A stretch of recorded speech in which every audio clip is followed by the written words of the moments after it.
time.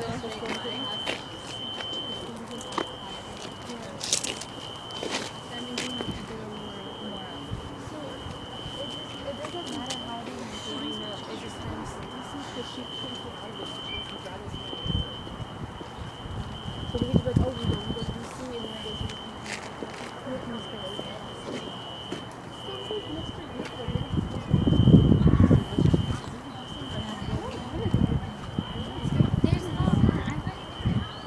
I don't know everything. You do? Yeah, walking distance. That's not walking. The only thing that's ever fun there is like you said, the Six Flags and Kings Dominion. You seriously think it's walking distance? Kings Dominion, I went there when That I was was young. It's fun.